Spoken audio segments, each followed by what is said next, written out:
परिवारवाद और दल बदलुओं को लेकर हमेशा विपक्षी दलों पर प्रहार करती रही बीजेपी 2024 के विधानसभा चुनाव में खुद परिवारवाद और दल बदलुओं के सहारे तीसरी बार सत्ता में आने का सपना देख रही है। अपने इसी सपने को साकार करने के लिए हरियाणा में बीजेपी ने जहां दर्जन भर दल बदलुओं पर भरोसा जताया है, वहीं परिवारवाद को ठेंगा दिखाते हुए टिकटों की जमकर बंदरबाट भी की गई है। वहीं जो भाजपा नेता बरसों से अपनी पार्टी की सेवा कर रहे हैं, उन्हें अब खून के आंसू रोने के लिए मजबूर होना पड़ रहा है।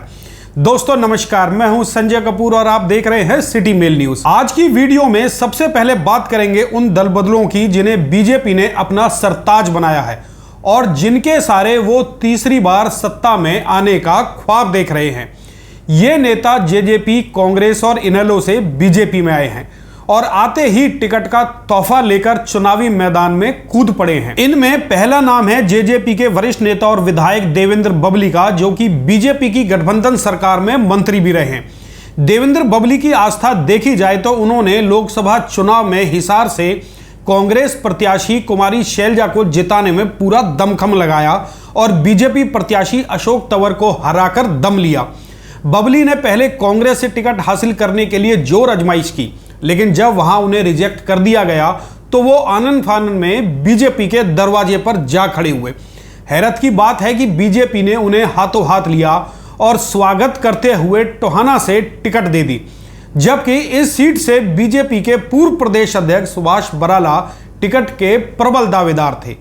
सोनीपत में कांग्रेस से आए निखिल मदान को टिकट दे दी गई, जबकि इस सीट से बीजेपी की पुरानी और वफादार नेता कविता जैन का दावा बहुत प्रबल माना जा रहा था, लेकिन टिकट न मिलने पर अब कविता जैन खून के आंसू रो रही है। ठीक इसी तरह से तोशाम भिवानी से शशि परमार का पत्ता काटकर 2 दिन पहले कांग्रेस से आई पूर्व सांसद श्रुति चौधरी को टिकट थमा दिया गया। इसके बाद से तो शशि परमार का रो रो कर बुरा हाल है। आपको पता ही होगा कि श्रुति की मां किरण चौधरी को हाल ही में बीजेपी ने राज्यसभा सांसद बनाया है।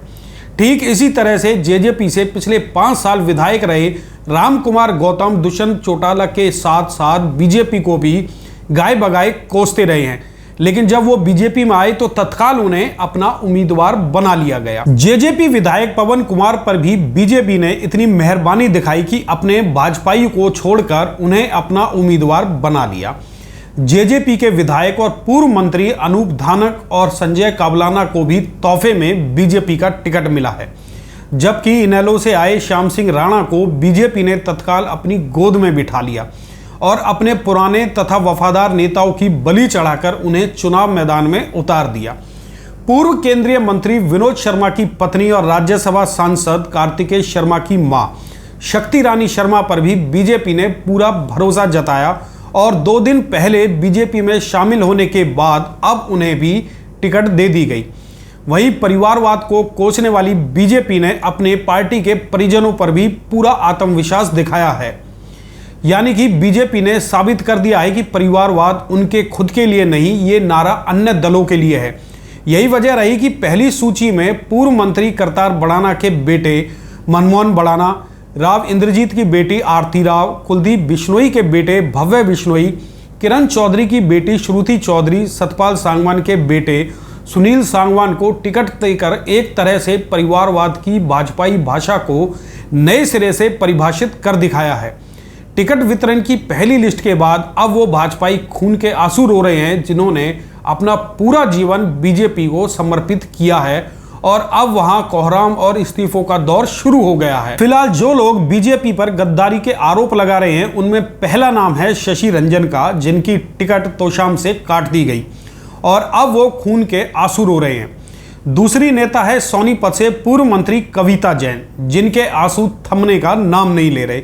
और जो लोग इस्तीफा दे रहे हैं उनमें हिसार से तरुण जैन, गुरुग्राम से नवीन गोयल, इंद्री से पूर्व मंत्री करणदेव कंबोज, रतिया से विधायक लक्ष्मण नापा, सफीदों से पूर्व मंत्री बच्चन सिंह आर्य, हिसार से पूर्व मंत्री जिंदल, रानिया से मंत्री रंजीत सिंह और पूर्व मंत्री विशंबर वाल्मीकि के नाम शामिल हैं। अब ये सभी लोग खुद की जीत के लिए नहीं बल्कि बीजेपी की हार के लिए चुनाव मैदान में उतरेंगे और इनमें से कई पार्टी उम्मीदवार का विरोध कर उनके लिए मुश्किलें खड़ी करेंगे। हो सकता है कि दूसरी लिस्ट के साथ इस्तीफों का दौर और ज्यादा रफ्तार भी पकड़ ले। फिलहाल तमाम लोगों की नज़र दूसरी लिस्ट पर टिकी है। दोस्तों, अब इस बारे में आपकी क्या राय है? क्या बीजेपी ने अपनों को छोड़कर दूसरे दलों के नेताओं पर भरोसा जताकर ठीक किया या गलत? इस पर अपने कमेंट जरूर करें।